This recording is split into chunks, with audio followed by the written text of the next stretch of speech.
All right, we all like to, you have admitted. There have been times you've enhanced a little accomplishment, whether it's when you were a kid or recently or what have you. Have you embellished on your resume a little bit?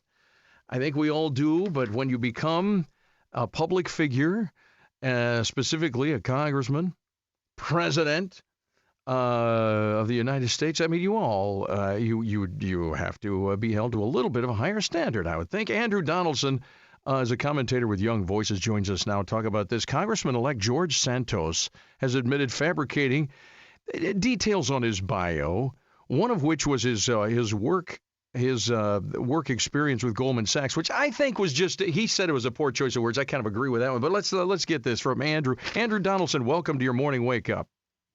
Morning, sir. Thank you so much for having me. So, George Santos, here's what he said. He said, I never worked directly for Goldman Sachs Citigroup, which he said he worked for them.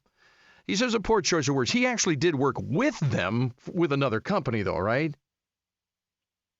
We think. With a lot of things with George, there's going to be some parsing here.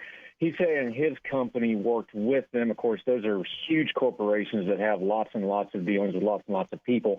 He's kind of doing, your lead-in was perfect, though. You know, when you're a kid, when you get in trouble, you accentuate and start apologizing for the easy stuff so you don't have to kind of delve into the more difficult stuff. So he's apologizing for this. He's apologizing for his his college record, where he embellished that, and he now admitted that he didn't graduate from an institution. He's apologizing for that all up front because he doesn't probably want to dig into the stuff that's really going to get him in trouble here, which is the financial disclosures, the money that he loaned his own campaign, and things like that. And he represents he's out of Queens, New York, and Long Island, all of that, right? Correct. He's this is part of the problem here, is because people are like, why wasn't this vetted? Well, because he flipped a traditionally blue state red, so everybody was very excited about that. You know, the New York Republican Party hasn't had a whole lot to hang its hat on lately. They were excited about this, so they just didn't look as deeply as they probably should have in this particular case. You can say it's political. He's also slick. Before he got caught on all this stuff, you know, he's pretty good on camera. He has his story down. And until he ran into, Tulsi on Fox last night, he's always been pretty slick on camera. People just didn't want to dig it because they didn't want to believe it, I guess. You'd think, though, when you get to that level and you're going to be on a national stage, it's time to really come clean on everything before anything else. You would think you can't think you're going to get by with that. It's like, President Biden has done the same thing. He has said things that are kind of true, kind of not, a little, That whole swimming pool thing with the gang leader, I still don't know about that one. But I admit right now in front of God and everybody, I have embellished. I have left things out. I have. Haven't you? Come on, Andy. Sure, everybody has. Here's the thing. If you want to point out what President Biden has lied about, or any other politician for that matter, and he's got a 50-year record. Remember, he had a whole presidential campaign going under because of plagiarism when he ran previously. If you want to get on those folks for that stuff, you got to clean your own house first, though. So if I'm embellishing something, or I know I'm embellishing something, the backside of Mount Hubris is always a very steep cliff, and we see over and over again these public people who know they got dirty laundry, like George here, and they keep climbing. Somehow they talk themselves into thinking they're never going to get caught, or they're slick enough, or it's going to get forgiven. Or I think in the case with a lot of Republican politicians, like, well, Trump gets away with it, so I'm going to get away with it. Well, you're not Donald Trump. He had some celebrity and other things that insulated him on things like this when he'd embellish on stuff. Biden's got 50 years of record, so he gets the old Uncle Joe treatment when he embellishes. You aren't those guys, and you're going to fall off the back of Mount Hubris real far, real fast, and that's what George is finding out here, I think. That's what I've had this conversation before, is that you can go into, I think, politics. When you get into politics on a national level, you may go in with all of the good intentions. You may be the squeaky clean person, but man, that's got to be an environment where it is tough not to jump on the "hey, look at me" bandwagon. You know what I mean? But you have to. I mean, you're held to a higher standard, so we should hold these guys up higher to a higher standard and scrutinize a little bit deeper, I think. Absolutely, and we should hold all of them accountable all the time, because when we talk about things like corruption in Washington, and there's a lot of it, we talk about corruption in the media, there's a lot of it. Where does a lot of that start? Well, it didn't happen overnight. It's happened over many, many years in incremental things, because we as a people have not really been serious about holding our government and our press and anything else for that matter accountable. It starts with us. Got to hold ourselves accountable, got to hold our government accountable, and we don't. We get the big mess we have now. We have representative government here. If our representative government reflects what we want, which it does, we need to take this stuff a lot more seriously, because this mess is kind of our fault when you really think about it. Well, yeah, it's true. We vote for who we vote for. We let slide what we let slide. We twist words around. Words have meaning.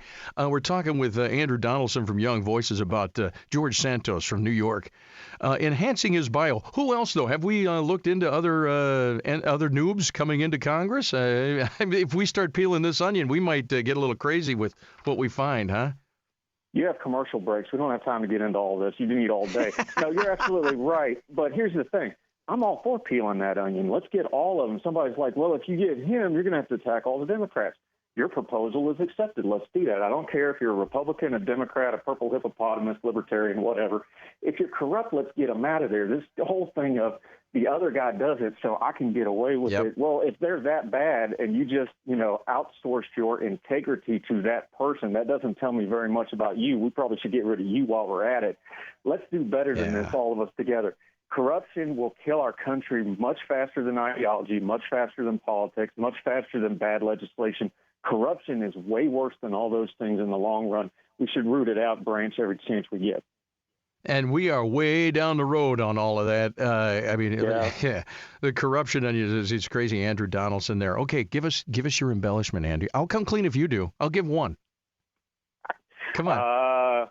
I might have allegedly, when I got one of those model rockets for my 12th birthday, lit it off in the living room and almost burned the double wide down. That might have allegedly happened. I'll cop to that one. There it is. And this is because of that. You cannot run for public office, mister.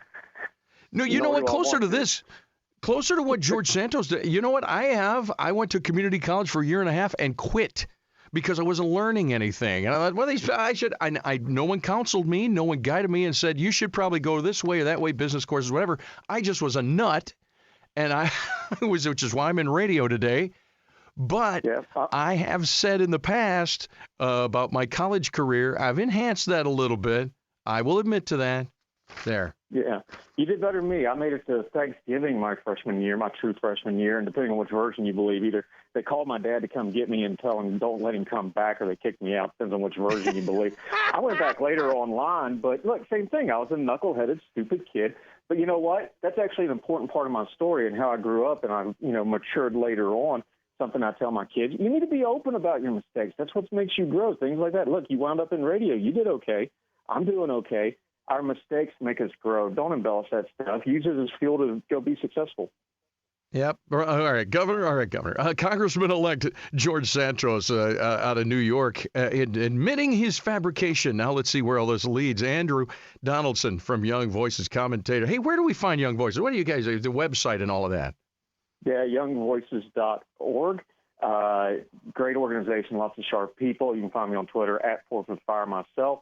And I got my own show, Herd Tell, you can find all over the place. And ordinary-times.com is where I do most of my writing. And it's a pleasure talking to you, sir. Really appreciate the time.